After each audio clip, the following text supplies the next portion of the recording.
Welcome again. Together with me on the panel is Jazz Ali from Microsoft Consulting, Jan Bess from Entrepreneur du Monde, and Joe Oxley from British, or ex-British International Investment, and Jeanette Coutelli from Fortune Credit. She is online. She could not get the visa, but she will be with us online. So let me briefly introduce the idea of the session, then we can go in detail. So we have different speakers, different topics. I think impact is a word that everybody knows. Yeah? The goal of this session was there are different processes. Yeah, we all have to deal with. Either we are microfinance or investor, consultant. You have to handle data collection, impact reporting, ESG assessment, due diligence. And there are a lot of framework for this, a lot of processes. And the idea was to bring examples. Yeah, so what you should expect for this, to see what some of the practitioners, how they do this process manually, so really the everyday issues, challenges, solutions that they have. And I think we have 4 speakers that have done a good job in the past. So I know some of them personally, and I know that they are very innovative. So you should expect to have examples of needs or solutions or innovations. Not expect to have general solutions, so there is no magic tools. Yeah? So there is no click button that gives you all the solutions, but at least some material for thinking. And we expect from you to participate. Yeah? So we have different presentations. At the end, we have also hopefully time for questions. So if you have any questions, note it down and then we can go through later. Okay, we'll just have a few slides about me. My name is Alfonso Gayaz from Adera Sustainable Solutions. I guess most of you know we worked with the MFP many times. Yeah. We have 2 main focuses. One is green finance, and one is simple data management. And there are 2 connected by the need of data you need for green finance. Yeah. So we are just 2 main pillars. And we work with different stakeholders in the sector. We've been working with different consultants and investors for data collection. So we develop tools that can be used for digital KPIs collection, customized to investor needs or not, or standard tools. We work with agents for impact for the rating tools, so we develop this kind of general solutions.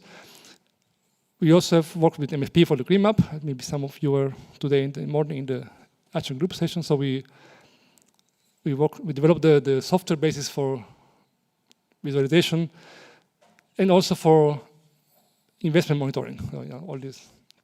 So we try to make this process more efficient. And we also work with microfinance institutions to assess, based on data, customer needs, vulnerability, and impact. So what we do, we work using standard frameworks for energy access, water access, women empowerment, and we digitize this in questionnaires, mainly based on Open Data Kit, which is an open source. And then we help institutions to use these tools to assess their clients. Yeah.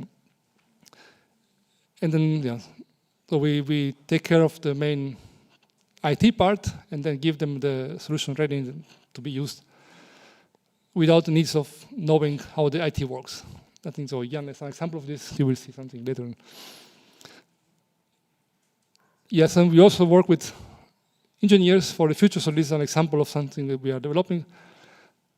We are trying to connect data also by remote sensing. One of our partners, August Engineer, they are developing a IoT device that can be connected to different types of sensors. For example, energy consumption, power, temperature, humidity, and then one can then put this together and visualize in real time. And you can use, for example, this for monitoring temperature in a branch of microfinance institutions. So if you want to see the effect of, let's say, climate change in somehow, so if it's getting very hot to work, or if you want to monitor energy expenses at level of the branch, you can use this. Yeah, so this is something new. So if you have interest in the pilot or in see how this works, just let me know, and we can show you a real device demo. Yes, I will give them the word to. So if you have any question on this, yeah, note it down. We will go to the question later, and we will have first round of presentation from all the speakers. So it's a pleasure to have Jazz Ali, and he will introduce or describe the work that they've done with the action group WASH on the indicators. Thank you, Please. Alfonso. It's a pleasure to be here. Good afternoon, everybody. So I'll, briefly take you through the kind of work that the organization that I'm representing, Microsoft Consulting, does, followed by, presenting the findings from a recent study that we concluded.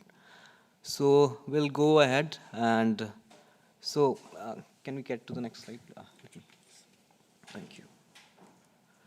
So Microsafe Consulting is a impact investment and impact consulting firm based headquartered in India, but we do have presence across 10 countries with presence also in Africa, Eastern and Western Africa, Southeast Asia, and India. And we have been in this industry for almost more than 25 years. And so the genesis of our institution lies in the evolution of microfinance and supporting its activities. But later on, we did graduate to providing other services and having other sectors, which I'll be walking you through again. The next slide.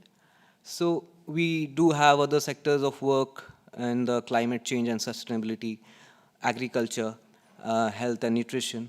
But today we are going to focus on WASH, and that's the project that I'll be referring to present my findings on.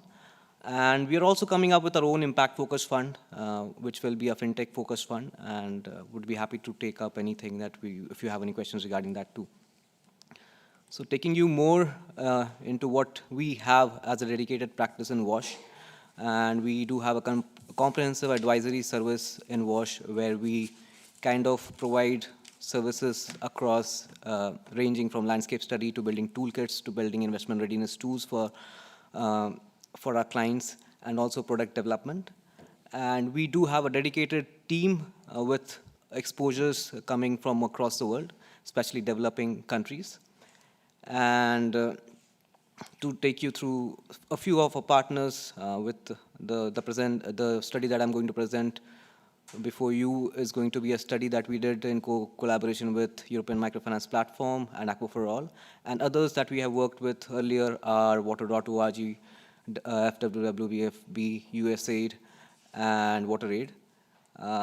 So taking you through some of our projects that we have done is, we have built toolkit for WASH investments in Kenya.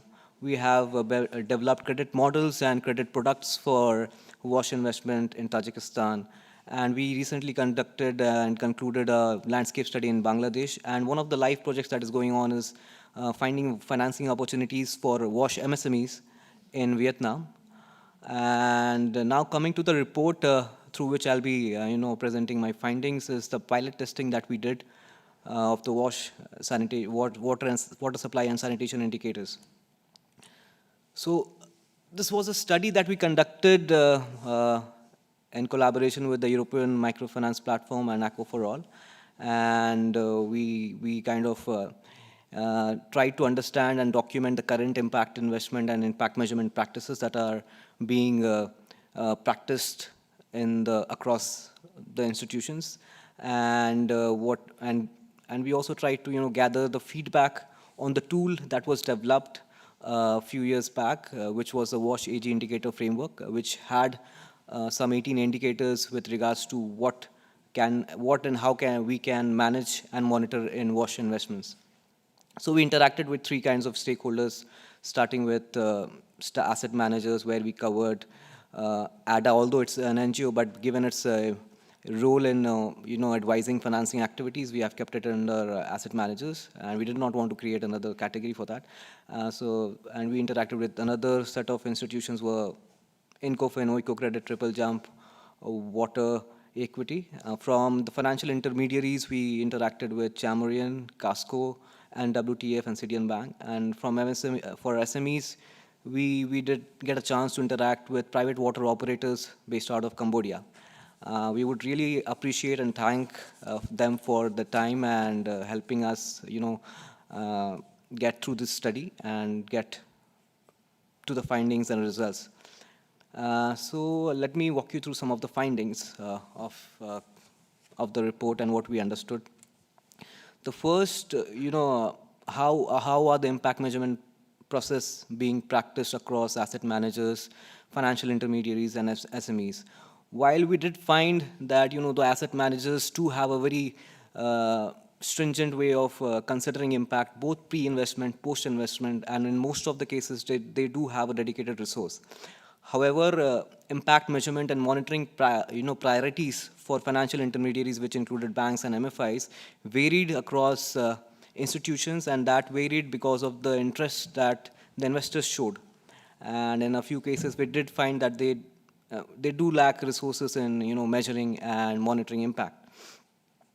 And in SMEs, in most of the cases, we did find a very not nuanced way of impact monitoring, or even very just they're just being able to manage just their business data and not being able to measure impact or monitor impact.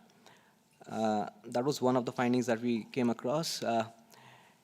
So we rated all the indicators of the WASH 80 indicator across ease of adoption and the degree of adoption. So the ease of adoption was whether the indicator was clear, whether it was difficult to implement but well understood, or whether it was easy. So there were a clear demarcation between the financial or business indicators that we would like to call and the non-financial indicators or the non-business indicators. So here all the financial indicators were, or the business indicators were something which were directly observable on the existing system, how they practiced. And so they were rated higher both on adoption as well as degree of adoption as well as ease of adoption. However, the non-financial indicators, could be the benefit of WASH investments on the health, the benefit of implementing WASH investments or the WASH practices into climate mitigation activities were all, which would require an additional resource, or were the derived metrics. We did feel that it was at a very underdeveloped form. The other interesting finding that we could figure out was, that there is a clear difference between how impact is getting measured and managed between financial intermediaries and SMEs. To a large extent, financial intermediaries are governed by or regulated or supervised by the local regulatory bodies. And this, in a way, enhanced their capability to also manage and monitor impact metrics too. However, this lack of oversight and in cases of SMEs is something that keeps them not much matured in terms of monitoring or measuring impact, and they lack this capacity as well as resources to do it. So it could be said that while regulatory is supporting the financial intermediaries, but we need to play the role of that support for SMEs, at least to enable them to manage and monitor impact.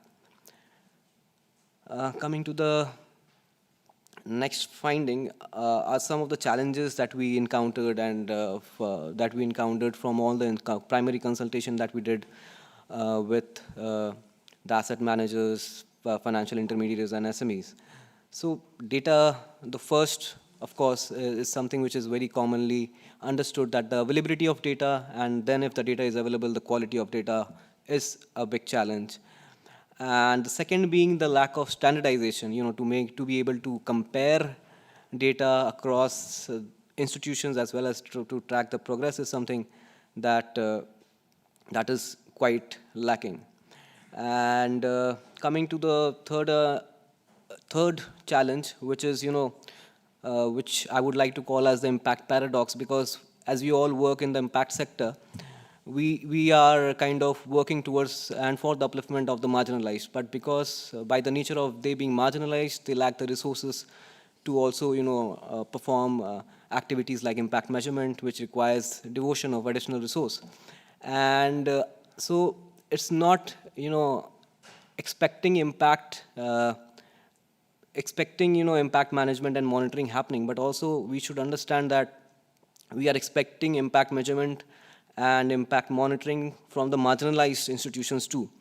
And so we need to enable them to first kind of uplift them to be able to manage impact data, collect it, and then report it to the investment managers.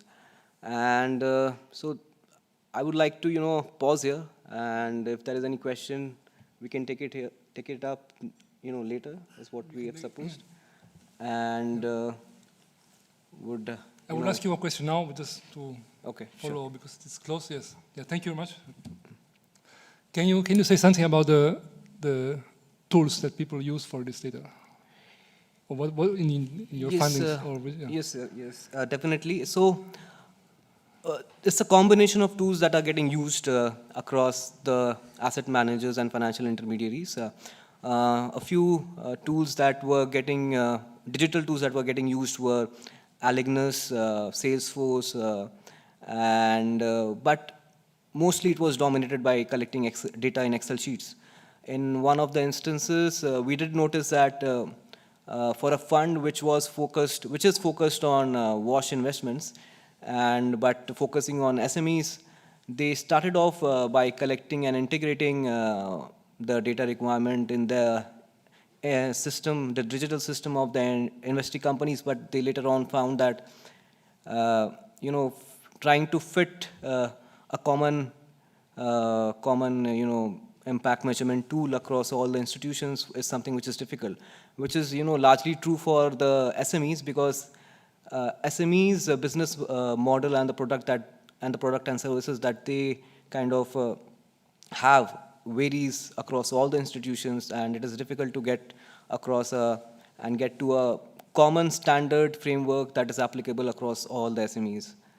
And yes, Excel sheet was eventually predominantly getting practiced for collecting impact data. Okay. Thank you. Just I have more questions, but we can go at the end. Yes. Let's move. So I think next speaker plan is. Yeah. You have more slides if you want to. Do we have? You want to say a few words on this? Yeah, maybe. You can. Yeah, you can quickly go through. Yes. So one of the recommendation that we suggested for the adoption of the indicator framework was a 4-step recommendation that we ended up finding out and suggesting it to everybody. And starting with stakeholder engagement. So we need to start by engaging with all FIs, asset managers, and think tanks to arrive at a common benchmark tool that is applicable across all. And it's as was being mentioned in one of the previous sessions, that should be the desire of everybody that we come and conclude at a common tool that can be used and can be applicable across all impact investors and asset managers, which because I can tell you from my experience that I started off my career with a microfinance institution where I used to cater to the requirements of the investors, and there were around 40 investors that we had on board, and we used to report it to 40 different formats. And it really was a task, and we used to have a team of 4 or 5 people who used to just report to the banker's requirement and an investor's requirement on this. So it's very necessary that we arrive at a common framework that is getting applied across all. And tools could be, we need to organize meetings, facilitate workshop, and establish working groups. And one of the initiative that the European Microfinance platform has taken up is establishing the WASH Action Group, which is working on this. Yeah. So running you through other part of it, as I spoke, harmonizing the report requirement is clearly a need of the hour. And we cannot just end our task by just having that common indicator framework, but also we need to build the capacity of the financial intermediaries and especially the SMEs to be able to cater to that requirement and understand those requirements very well. And finally, pilot testing in collaboration with one of the financial intermediary or asset manager, and see the application of those impact investment or impact measurement tool and indicators in the real world scenario. So that's what I have for now. Maybe we can move on from here. Yeah. Thanks. Thanks. Okay, now we have the view of your consulting and action group. Okay, and then I will give the clicker and the word to Joe. It's great because we discussed a few weeks ago about the session, and I discovered that there are a lot of interesting takeaways that you could share with me, and it was very nice to talk to you. I hope the audience will find it as well. So the view of bigger institutions. And please, yes. Thanks, Alfonso. Really nice to meet everybody in here. It's quite a full room for a data session, so I'm pleased that everybody's in the room. I think I'm here to give the investor perspective. So I have worked for British International Investment, which is a major investor, not only in microfinance, but lots of other sectors across Africa and South Asia for the last 3 years. But there is one caveat: I've just left. So I left last week, which means I'm representing the firm, but can also be probably more honest about what we do well and also what we don't do well. So hopefully over the next 10 minutes, I'm going to be able to give you a canter through how we manage data from an impact perspective. But just a word on British International Investment in case you haven't heard of us. So we are the UK government's development finance institution. We invest all over Africa, parts of the Caribbean, parts of Southeast Asia, but also South Asia. India is a big market for us, as well as Pakistan and others. We have 3 big sectors, but the biggest sector is financial services. So we commit about $1 billion worth of funds to financial firms and financial funds. So these are funds that invest in financial institutions per year. And we have about 95 live assets at the moment. About 30% of what we do is microfinance, or investing in microfinance providers. So let me tell you from one step removed from the coalface, because we don't actually interact with clients, the people we really care about, what our data perspective looks like. So I guess the first reflection from our side is that we have an impact score, which is brand new for us since 2022. So whenever an investment comes into our pipeline, we think about it in a quantitative way now. So instead of storytelling about what we expect the impact to be in a qualitative sense, which I still think is really important, we try to quantify the ex-ante expected impact that we hope the investment will have. So we're trying to move the conversation on beyond anecdotes and qualitative data, which is still important, towards something that's a bit more scientific. But I'm not a complete believer in this approach, so I'm going to talk you through bits that work and bits that don't work. But just a word on our impact score, because it is pretty interesting, and it builds on the sessions we had this morning. So it has 3 main components that are all very SDG aligned. So we score every deal out of 10. So any transaction, microfinance or a manufacturing firm, on its ability to produce a productive score, a sustainable score, or an inclusive score. And some of the subcomponents that make up the components of those scores are listed in this diagram here. But it's a really interesting tool, and it starts to allow us to do some quite sophisticated things in relation to the data that it produces. So we've been working with this impact score for about 3 years now, and some of its strengths include we can make investment decisions based on the score, and we frequently do. So for every transaction, my team of 6 or 7 impact professionals gives the financial institution or the other investee a score out of 10. So 10 being the highest, we think it will create the most impact. 6 is the mean expected impact for all of our investments across the portfolio. And if there's anything lower than a 4, we have to justify why we're bringing it to the investment committee. But it's not just an investment by investment decision-making tool. If you can imagine that when these assets enter our portfolio, we start to see some really interesting trends, like which transactions are producing the highest productive score, the most sustainable score, the most inclusive score. And on that basis, we can see where we're overheating in relation to corporate objectives, potentially, and also where we're underheating. So we make asset allocation decisions on a yearly basis. We change our corporate targets on a yearly basis, depending on where the score is landing up. So those are some of the positives. And there are a couple of other positives in the slide too, which I won't go through. But obviously, this generates a few challenges as well. So the score is only as good as its subcomponents. So the people who created the score have created an architecture to represent what we think good impact looks like. So for me, they get most of it right, but they don't get everything right. So some of the key development objectives that DFIs generally have aren't necessarily included in the score.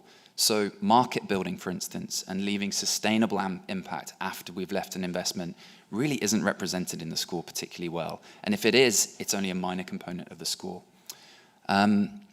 There's no discount as well for risk to impact. So if we have risks that may stop impact being materialized, they're not discounted from the score that we give. It's kind of a best case scenario.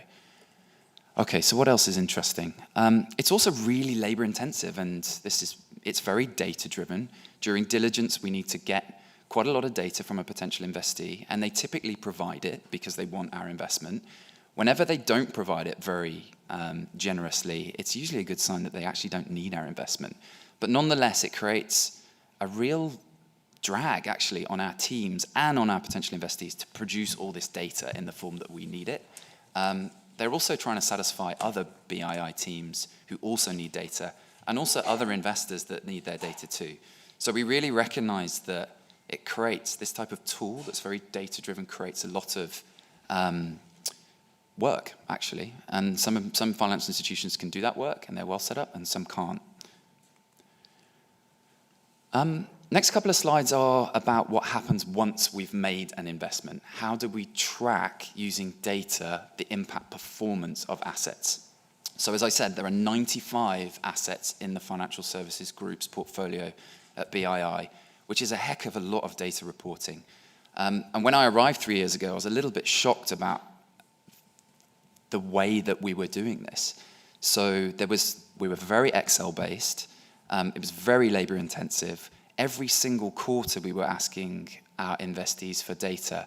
And all of this didn't necessarily add up. We weren't using the data well. FSPs were presenting data in different formats at different times, which made aggregation difficult. Aggregation was also difficult because we weren't using a pool of single indicators at the right level of the theory of change to tell a story about the whole portfolio. So this became quite a challenge. So we rebooted the way that we did it in 2023, and we just made it a lot more lean so that we were getting the right data that was actually usable in-house and not creating too much of a burden for some of our reporting FSPs. Let me stop there on that. A few, again, lessons about this journey that we've had about becoming much more scientific around impact management, performance of pipeline and portfolio. So again, the good thing about quantifying what we do and quantifying impact performance was that we were able to compare different investments about how they were performing, and we could start to make portfolio observations about what was working and what wasn't working. But often, again, it was very subjective about what good impact looked like. And we'd find instances of hitting the target, as I've said here, but not necessarily making the point of creating real impact. There were things that we yearned to know but weren't necessarily understanding well. So we were overwhelmed with data that we couldn't necessarily process and make decisions with. We were very output-driven. We were collecting a lot of company-generated data that was easy to get but wasn't necessarily telling us the whole story of the impact performance of a particular asset. But every quarter, we were presenting the performance of our assets in a very systematic way. So both are important here. It's kind of recognizing, I'd suggest, the limitations of being very data-driven, but also the strengths of it. You know, we can compare our assets. We can tolerate certain risks emerging in our portfolio that we can measure, and we can treat certain risks that we weren't previously able to measure. So we were moving from storytelling and passive management and monitoring of our assets to something that would allow us to be much more active, so that we could start treating assets if they were underperforming, but also learning from the ones that really were performing well. A couple of words about kind of the data architecture. I think you're going to ask me some questions about this as well, Alfonso. So when I arrived, it was very piecemeal, very Excel heavy, so aggregation was a real challenge, but we've moved to using more sophisticated investment management data software now, which I can talk a little bit more about, and we're starting to visualize that data. So once you start to visualize numbers and tell stories with numbers, I think the messages become a lot more powerful. And we do that on a quarterly basis for all of the assets that we have in front of quite senior managers within the organization to decide whether things are on track. And if they're not on track, we can decide whether to tolerate those risks or to treat them. And the impact performance also is judged at the same time as other dimensions of risk and opportunity, like commercial risks, strategic risks, ESG risks, corporate governance risks. So we always have a dashboard of each asset's performance, where impact is only one slice of the pie. So you can start making decisions looking at lots of different dimensions of the performance of an investment. And then in the bottom right here is our watch list for my team's assets, and what we think quarter by quarter is performing well or underperforming. And we can follow up now quite concretely to decide whether we need to do something about an underperforming asset.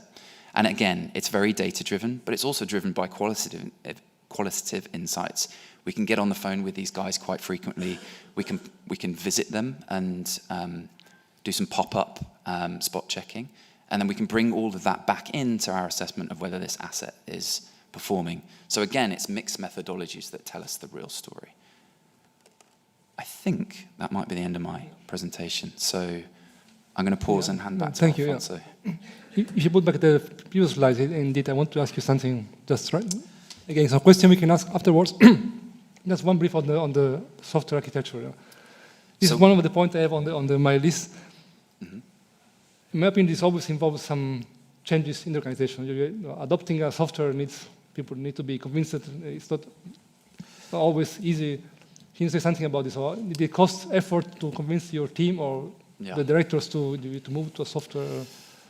Or what are the challenges you still have with the software? I mean, we have lots of challenges, but the thing we didn't have a challenge with was being data-driven and having the right data architecture in place, because essentially a DFI is a bank. So commercial investors have a track record of using data and numbers across many different environments and investments, and they can't really survive without it. That created the space for us to develop an impact component to the investment management system that we had that was also very data-driven. And at the same time, we developed this impact score, which was numerical, and they all came together in creating an enabling environment for us to use a brand new tool for us from 2022 called eFront. So eFront is an investment management piece of software. It's a platform where every single investment that we has an eFront entry with lots of different tabs, lots of different data points. But my team also has a space in the eFront entry for any asset to describe the impact score, but also its performance once we've invested in an asset. And you can perform analysis on these individual entries, but also them as a collective. But they're also quite number heavy, so you'd still have to download the eFront data into an Excel spreadsheet and then perform analysis on it. So it's still quite manual, we haven't quite got there yet. But the visualization part is becoming much more core business for us. So we have a new director of data and analytics and insights at BII, and she has some data analytics people who transform Excel spreadsheets into much more powerful data visualizations of what's really happening with individual investments and across the portfolio. So we just use Power BI. It's in the Microsoft suite.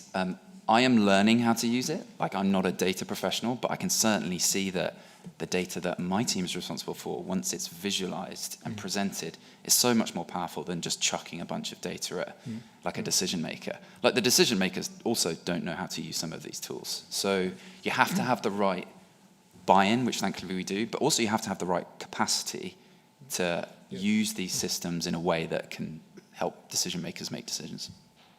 Yes, thanks. This point also, I have a question later, but this is great, thanks.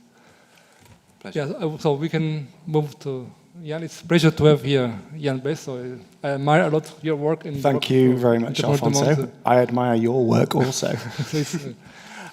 So my name is Ian Best. I work for the French NGO Entrepreneur du Monde.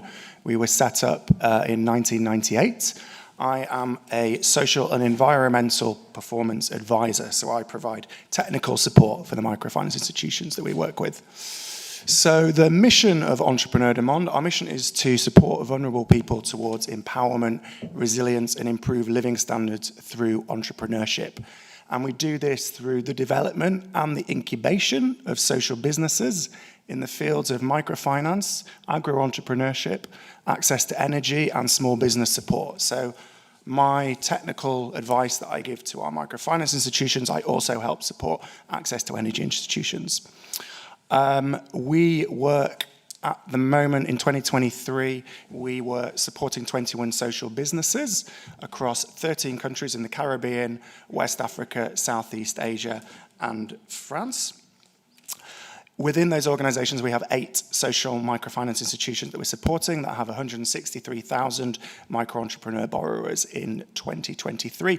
And one of those institutions, ICRI, won the Microfinance Award last year. So we're very proud to have had that last year. And Claire will actually be attending, I believe, on tomorrow night, the session. Who's in charge of that institution. We have 1 million beneficiaries that we support indirectly throughout all of our programs that we incubate in 2023. And unlike this panel, 84% of our partners are female. So, impact data collection at the client level. So, thanks very much, Joe, for your view from the top. We're right down on the coalface, working with organizations, trying to collect this data in real life. So how do we do it within our 8 microfinance institutions? It's not exactly the same for each one. Some of them are more digitalized than others, depending on the context. But in all cases, we have 2 methods. We use systematic data collection. So this is data that's collected with all of our partners at every other loan, every odd loan. And the second one is through satisfaction surveys that is done with a sample of beneficiaries once every 2, sometimes 3 years, depending on our capacity to support them and the context of the country. And digitalization, where possible, is our kind of watchword at the moment, and Heather has been really supporting us to move towards digitalization in these areas. So, systematic data collection and outcome reporting processes for us. So we collect data on every other loan, so a baseline at loan cycle 1, a follow-up at 3, 5, 7, 9, throughout their entire journey with the microfinance institution. We use what's called a household assessment form. So once the loan application form is completed, the field officer then takes a pause, explains, this is not part of your loan application. This is really important. This is to monitor our outcomes and to better understand who you are so we can better serve you in the future. So taking that pause to explain to the client why we're collecting this data is important. And this is collected from the field officer in the field. So these forms have 10 to 12 questions based around certain indicators that we think are closely aligned to the mission that has been defined for the program, and also in line with the Sustainable Development Goals. So these questions are around living conditions, assets, nutrition, health, schooling. The questions are different depending on the institution and depending on the context, but there are some alignment, and that's one of our challenges at Entrepreneur de Monde, is quantifying our impact as an NGO in total, whilst also maintaining individual impact indicators for each program where the contexts are very different. We collect this data by smartphone. So this is screenshots of the smartphone application, and the information is sent directly to our MIS system, which allows for really interesting data cross-checking between other data points that we might have in our MIS system. The data is analyzed offline at the moment. At Entrepreneur de Monde, we've created some data dashboards so they can plug the data in pretty quickly and get the results on who their customers are and what changes we're seeing to their lives over time.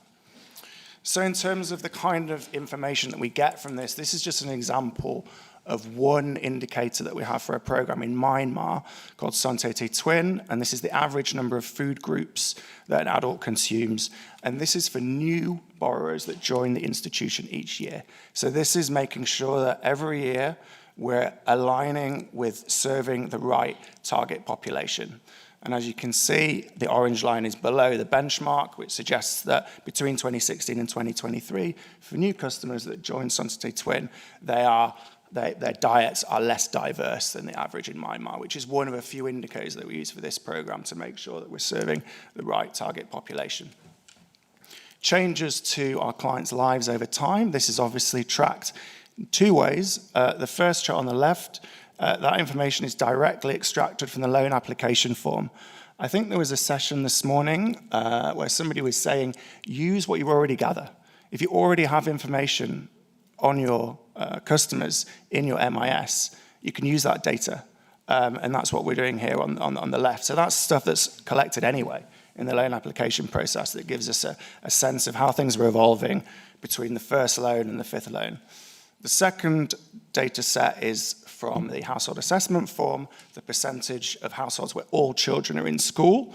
This is what you could call a slightly longer term outcome indicator. And this is analysed between, in this chart, the first loan cycle and the seventh, so that's around 5 years, with the customers to see these changes. So this is just some example of the data we can get in terms of the profile of the customers and the change over time. And this data we share with staff because we want to bring them on board with this as well.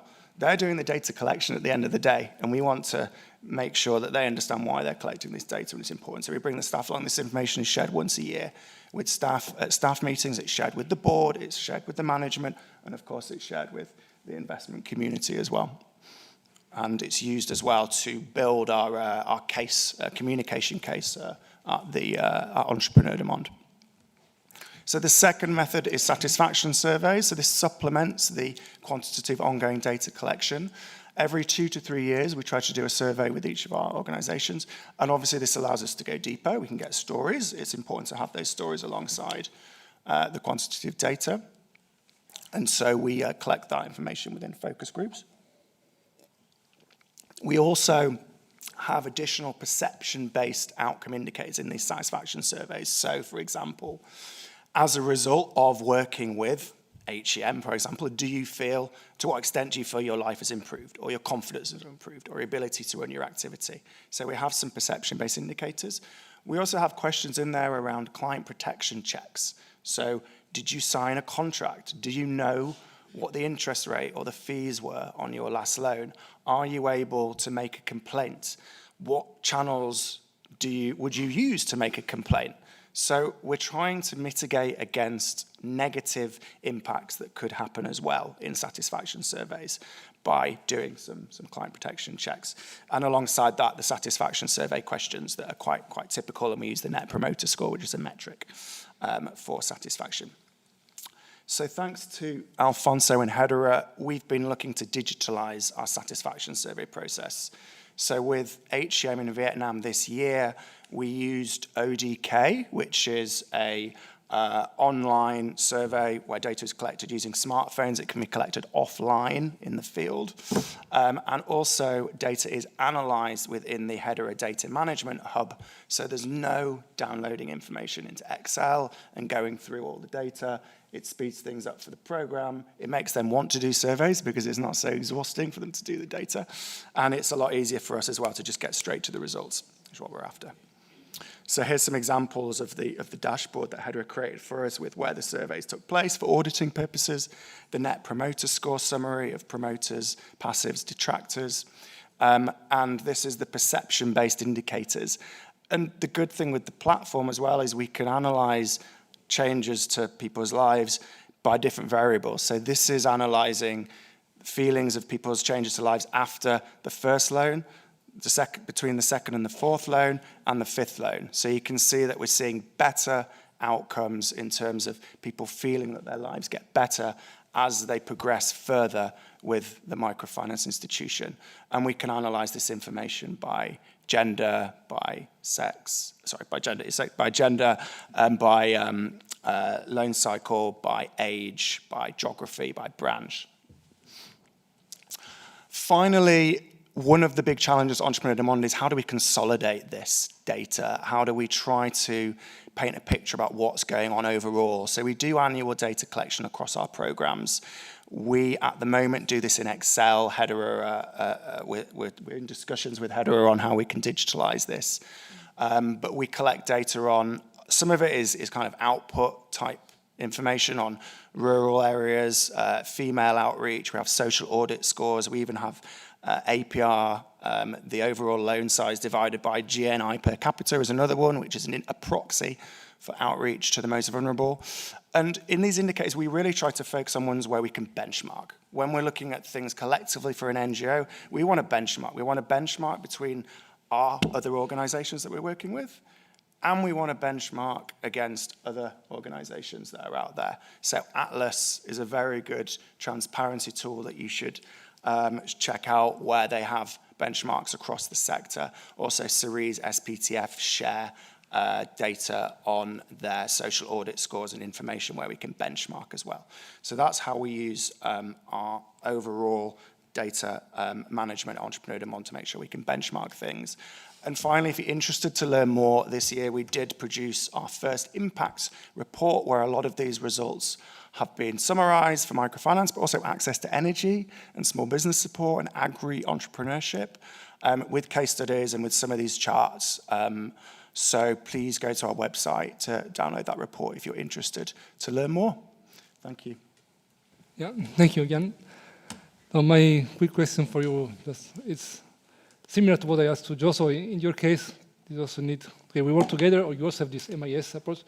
When you introduce this technology in your partner, is there any challenge or any adoption barrier to go through with it? Barrier to entry. Yes. On the most recent satisfaction survey, HEM previously were using, you might have heard of Kobo Collect, which is a free online tool that you can use to collect data. So they were using that before. So smartphone data collection was not new to them. So there wasn't a particular barrier there. The main area where we needed technical support in ODK was actually designing the survey in Excel with this code. And there's some training that we're going to do with Hedera, myself, and HEM to make sure they're comfortable with that. The other bit was so easy for them because they previously were downloading data into Excel, spending 2 weeks on pivot tables and trying to analyze every data point by loan target, by this, and it took them a long time. I'd have to maybe train them. I'd maybe end up doing it myself. But to be able to just pick a question from the survey, okay, let's look at this by loan cycle. No, let's look at this by branch. That just, I mean, we went from data collection to having a discussion on all the key data points once that was completed within about a week. That they could just put the charts in, and now we've got some good questions ready for our focus groups because we're able to so quickly go through the data. Nice to hear. Okay. The next speaker is Janet. So do we have? So Janet, I could not join because of Peter. Okay, hi Janet. Hi, nice to see you. Can you hear us? No. Yes. Yes, Alfonso, I can hear you clearly. Yeah, great. Okay, do we have a way to show the slides while Janet is talking? I can move the slides, but I don't know if. Yeah.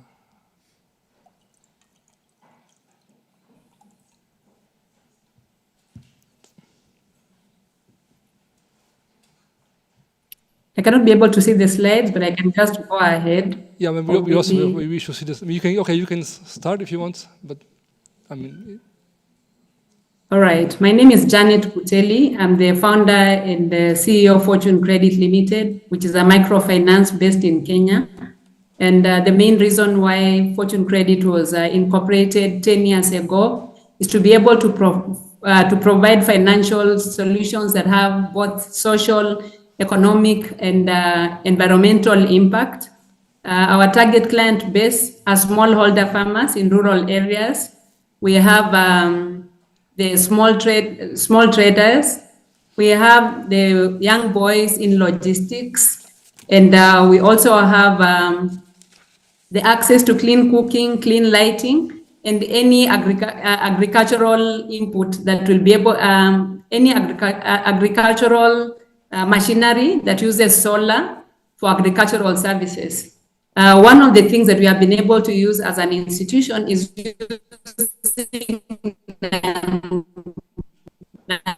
traditional collateral as a way to enable making loan products, insurance. We also provide financial literacy. And when we talk about insurance, we just have a slight diversion from the normal insurance programs that we have, so that we are using emerging technologies like blockchain and satellite to be able to measure the weather conditions. Why? Because the population that we are working with are vulnerable population, and most of the time is that they'll be hit by climate risk. So as we are looking at climate risk, especially in the agricultural front, one of the things that we are keen on as far as impact data management is concerned is that we actually need to look at the weather conditions, the past conditions that have been there, so that it becomes easy for us to be able to provide innovative financial solutions to the target client base that we are dealing with. Maybe to just mention some of the things that we've been able to offer under the emerging technologies, we have resilient growth. And this is a blockchain-enabled solution. And on that particular platform, any client that is a smallholder farmer who is onboarded will be able to access the compensation as far as loss is concerned, whether we have excessive rainfalls or in the event where we have drought. And how it works is that for every farmer that we onboard on our program that we want to finance on the farm input loans, what will happen is the satellite will be able to locate the farm where our customer is. It will be able to monitor the weather conditions so that in the event that the triggers for drought or floods is met, that money will be automatically pushed to the customer's mobile wallet for them to be able to repay their loan and also replace their farm inputs. We've also been able to work on this particular program. Last year, we did a pilot with 197 customers. This year, we've been able to do a pilot with 495 smallholder farmers and looking forward to do 1,500 clients going forward. Why are we doing that? We recognize the fact that as much as we want to finance the smallholder farmers, the challenges are there, and therefore from our research or from the data that we collected is that we needed to give them a de-risking element.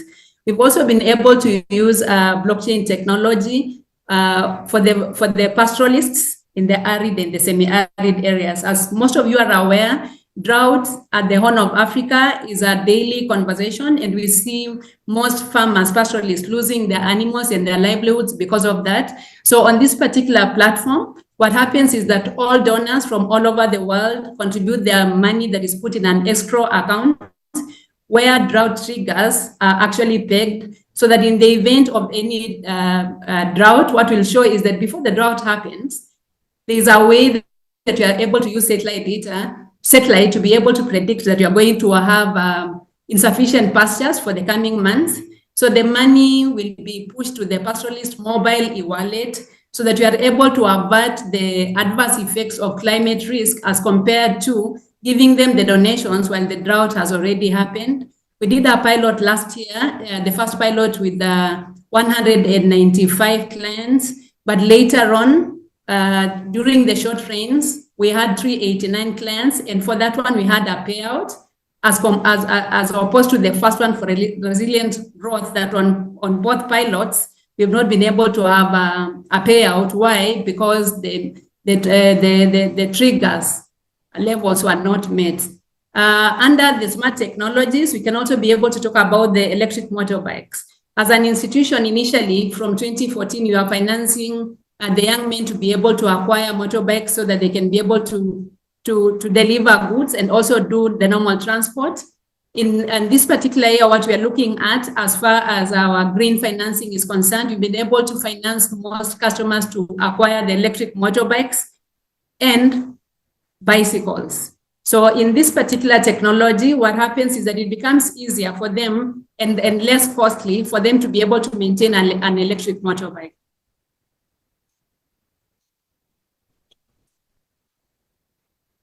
Customer data collection and reporting. One of the things that we've been able to do last year, and we're also doing it this year, is to be able to collect data on the customer's needs assessment, where we'll be able to look at energy access, wash, food security, and social demographics. We use a mobile application, and I've had one of the presenters talking about the ODK tool. And in doing this particular analysis is that you are able to use that particular mobile app, whether there is internet or where we don't have internet, putting into consideration that we are serving customers in rural areas at times where internet stability is a norm. We were also able to do the customer survey by the help of Edera at that particular time, so that working on that particular tool has helped us to be able to collect data. And one of the surprising things that we'll be able to look at as an institution is that after doing the customer needs analysis survey and customer satisfaction, is that we were able to come up with new products, for example, like education. We used to give customers loans, for example, for working capital or agribusiness. Then you come and realize that later on during the survey, they said they were thanking the institution for helping their children to go to school. So after the survey, the data that we got informed us that we needed to have a product for EduFinance. And at the same time, you are able to scale the access to clean cooking and clean lighting, because for us as an organization, we didn't know that that was the basic need for all our client base. And I can confidently say that between last year when we did the survey and now, then our loan portfolio has been able to move from 15% on clean energy to 21% at the moment, thanks to the tools that someone can be able to use the data to make informed decision. How do we do the reporting? As we've just said, it's actually easy to be able to read any data that we've been able to collect in an Excel format, and therefore you can be able to get charts to interpret and be able to share with the different stakeholders. And in this sense, when I talk about stakeholders, is that we have the staff, we have management, we have our board, we have investors who have been requesting for this data. And what we look at most of the time is that we have in terms of the gender lane, because looking at the client base that I described, you realize that most of them will be women. 63% of our portfolio as at now is actually women. We'll be looking at the energy modes that our clients are using at that particular time. We see how much energy are they saving now that they're using solar, or maybe we are using the electric motorbikes. How have we been able to move forward after having the session with Hedera is that we had the trainer approach from Hedera, and therefore they trained our staff members to be able to continue offering the same training to the new staff members who join us and also to their customers. And we are using that data to be able to know how can we be able to be sustainable as an organization. One of the things that we've also been able to do, because I know that initially we did not have so many investors giving us loans to be able to go and do on lending. We realized that by the end of the day, they also want to see, apart from the financial data, you also want to see the impact data. So that has helped us to be able to answer some of the questions, to be able to when we are doing the due diligence, it has been easy for us to be able to communicate. It has actually helped us to be able to develop solution-based, data-based solutions to our clients, because initially what we were doing is that you're just maybe thinking about a product, you do a small research, then you decide to go ahead and do that. But after we had the COVID shocks in the year 2021, you realize that as you continue collecting data impact from our customers, it becomes easy for us to come up with solutions that are actually designed for different client base in different locations. It can be an agribusiness loan, but for one zone is totally different from another zone. So on the reporting part, that has been able to actually do what? Motivate our staff to know that we are not only a financial institution, that we are actually offering solution to the client base where we participate in. Thank you. Thank you, Janet. Thank you. My short question to you, and then we can move into a more. Yeah, okay, this was, yeah. Sorry. I want to ask you, so you mentioned that you have to report to investors, and we are at this point from Joe. How do you handle this? So if you have different investors and different requirements, how is for you to handle these different processes for MFI? All right.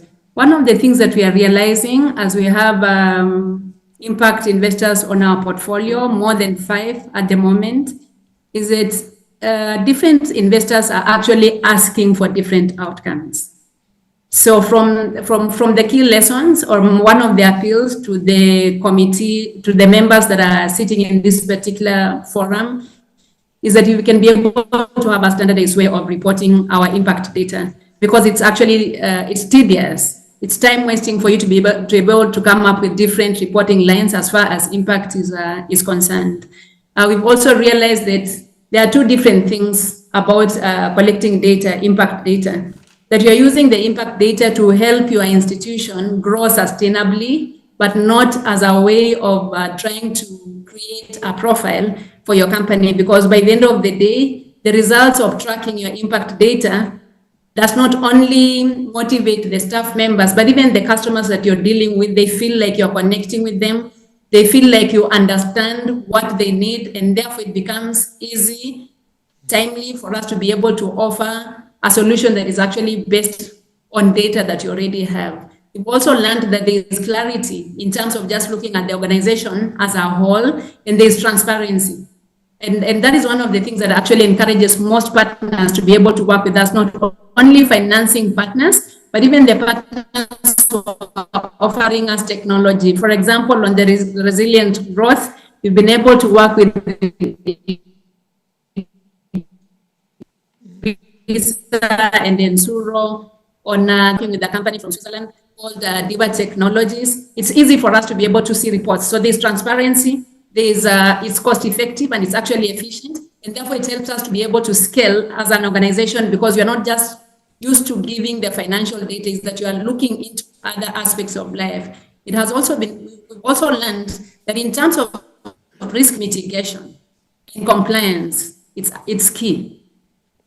Key in the sense that you're lending, yes, it's a profitable organization, but as long as you keep on now looking at what the data is telling you on a particular product that you're offering, you also come up with ways to be able to mitigate risks. And maybe I can be able to give an example, is that if you're working with a technology that can show you the amount of energy that you're saving on using a solar gadget, then it becomes very easy for us to be able to monitor, have reports to show customers that it's actually profitable for you to use a solar-powered irrigation pump or a solar lighting lantern, as opposed to using fossil fuel for you to do the work on your farm. So those are some of the things, the key learnings that you have learned. It's not just about impact. It's not just about giving the number of women that you are giving loans on the loan cycle. Is that seeing that is actually key when it comes to product development, when it comes to looking at sustainability, that you're doing much more than what a financial institution will be able to offer at any given time. Okay, thank you. I will just make an applause for the speakers before we enter in the question round. Thank you very much, everybody. First of all. Yeah, okay, we have now 10, 15 minutes left, so I have a few points for discussion, but we can also take questions from the public. If anybody has a question first, we can, yeah? Yeah, please. Thank you very much. My name is Robert Chitu from Uganda. I've been listening to the different cases that we have in relationship to Thank you.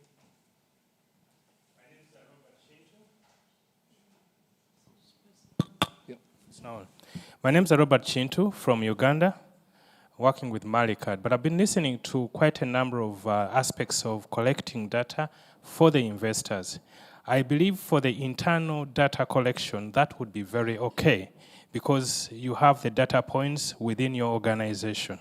But when it comes to external data, if an organization, that is not your business, why doesn't it have to be subcontracted, so that then you can actually have more authentic data? Because this information is for the different stakeholders to understand their performance. The other issue that comes with having you to go back and collect data, which is even external, it increases your cost of operation as an organization. The other aspect that we're not thinking about is the element that when we have all collected the data, we should have an independent person do analyze and combine both your internal and external data collection to give sort of like a neutrality of the information coming out from what you have, so that you can actually share with all stakeholders. So my thinking that many times you may find an organization changing its whole strategy. It has multiple investors, and they are all asking for different indicators. So you get confused, and then you find organization dying out because they have actually lost their track. So we need to think through that. Thank you. Sorry? It's a different question, or it's the same? Okay, do you want to comment or no? Maybe you want to comment, you are collecting data, and maybe just, let's see, You know, it's right. There's a lot of demands from lots of different people on the type of data that they want. And I think the challenge for an organization is to decide which data is, I mean, the data we collect is important for two aspects. I mean, there's the internal development of the MFI to make sure that we're reaching the target population, improving lives, not doing harm effectively to our customers. But the investors also often have some indicators that they've predefined that are not necessarily aligned necessarily with your mission. So an example is the PPI poverty assessment tool. Often investors would like to know what % of your customers are below the poverty line, and it's a simple question that we have to report on. And it's like, well, actually, in some cases, that's very difficult to get. I mean, the PPIs, we use PPIs in maybe 4 or 3 of our 8 programs, because sometimes the data that it's based on is so old that it's not relevant anymore and the country has moved on. And sometimes there isn't even a poverty assessment tool available for that particular country. So we have to, in that case, be honest with our investors and say, we collect poverty data where we think there's a credible method to do so and we think it's valuable.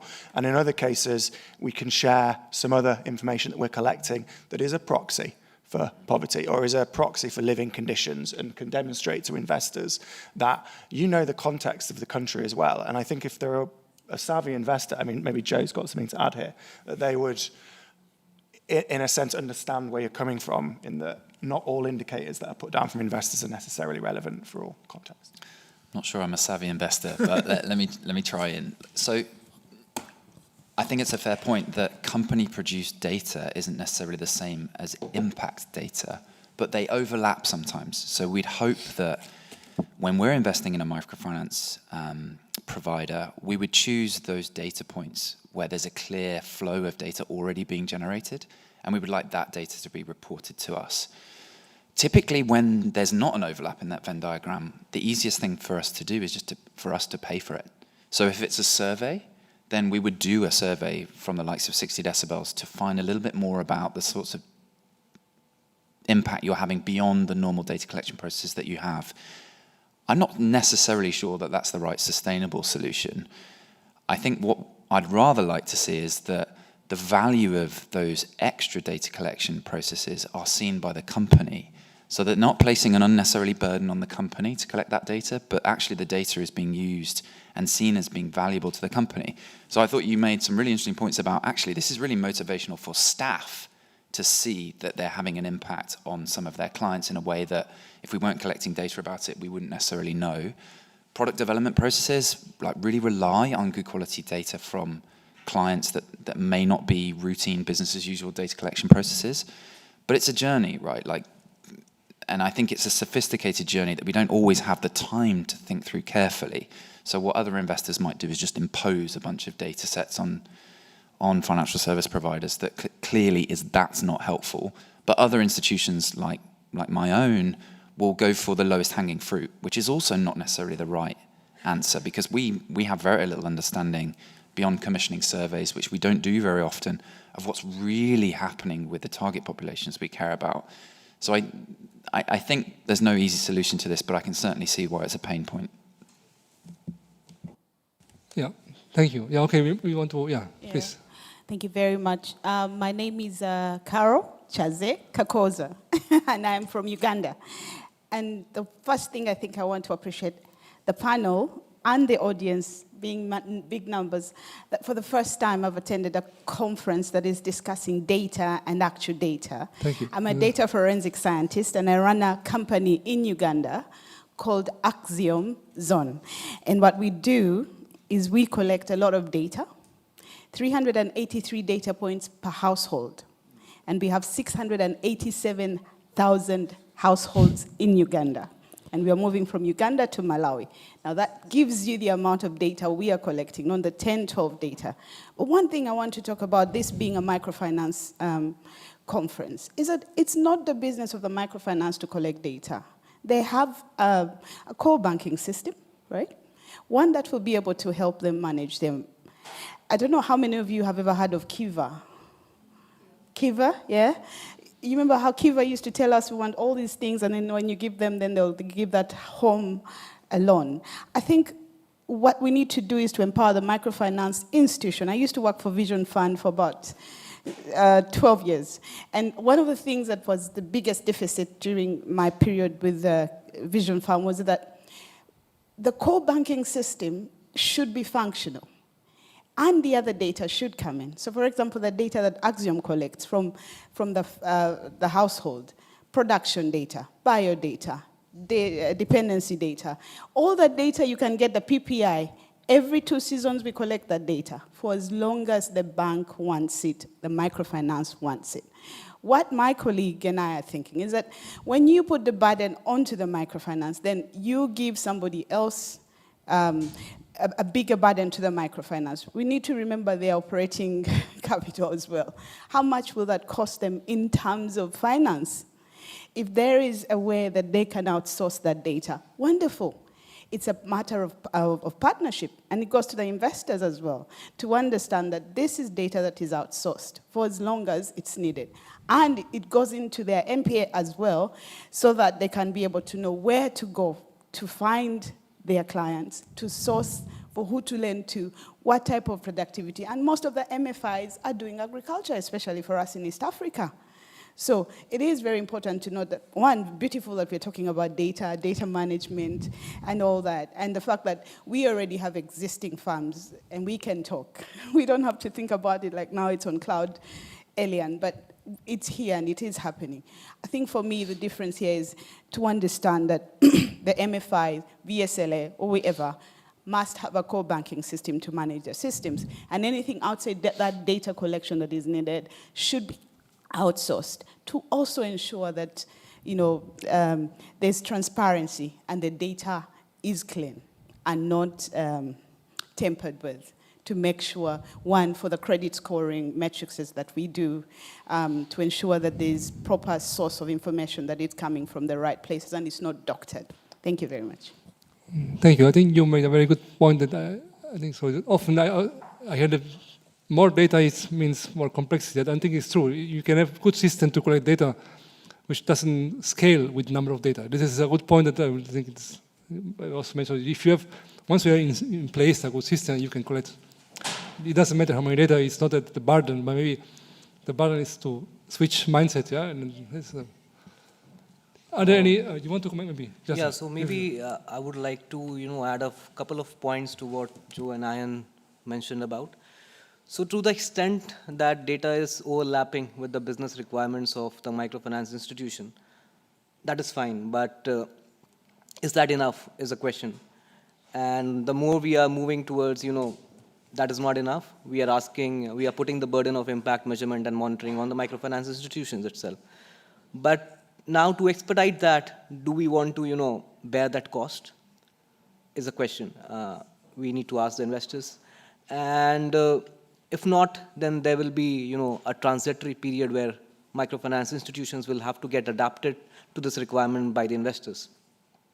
Interestingly, as one of the findings that we came across, so out of the 18 indicators that was, developed in consultation with the asset managers, 12 were found to be not being utilized by the asset managers themselves. So it's also, I do have, detailed slides about all the findings, but for the paucity of time, I had to conclude with just the pointers that we had. But we need to decide at the investors level whether agreeing is one thing, but practicing is another, and whether do we want to take the burden of cost of impact measurement to expedite that, or then otherwise we'll have to wait for some time for the microfinance institutions to get adapted to this practice. And all this becomes very, microfinance is not the only way that we are trying to achieve impact. Now everybody is trying to focus on MSMEs. Now the moment you move into MSMEs, it is, at a very underdeveloped stage, and there's a lot to be done, and to, regulatory do play a role, as I was explaining in the financial intermediary space, but the role of regulatory has to be played by maybe the impact investors or the asset managers.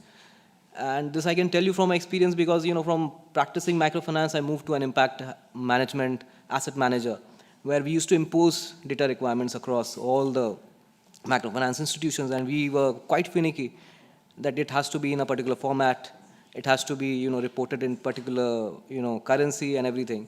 And I do understand how difficult it is, and we need to, form a action group which European Microfinance Platform is playing a very big role here, and we need to agree and then also practice is what I would like to, conclude with. I completely agree with you about MSMEs. That's a whole new ball game around data collection and data gaps. I wanted to make one point just to build on you, if I can, around proxies.